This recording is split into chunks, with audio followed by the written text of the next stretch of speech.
leto smo se predstavili iz Maškarun pod imenom Maestro Muzika na 35. međunarodne kanadske povorke Vrike.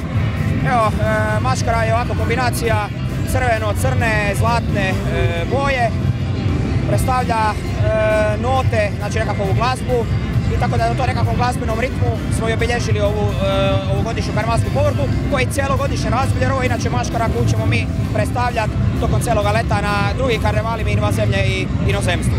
Grupa je jako ponosna na to da smo davno, još prije 15 godina uveli red da se mora slušati.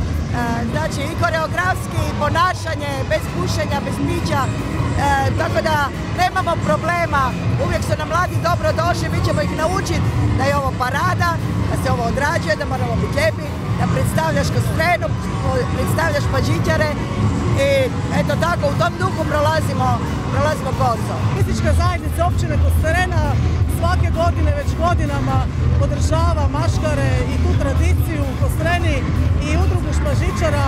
Sve pohvale na organizaciji cijele ove sezone i evo, ovo je moja prva povorka u životu, izuzetno sam ponosna i sretna i zadovoljna što sam prisustvovala i bila dio Špažičara ove godine.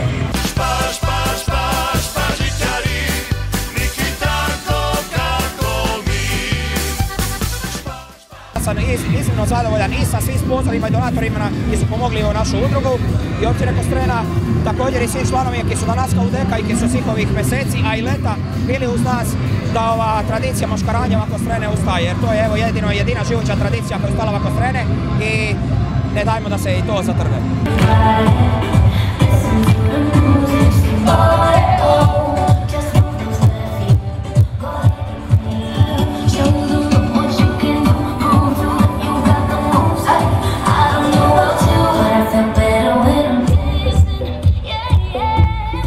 Malo dima, nek se nađe.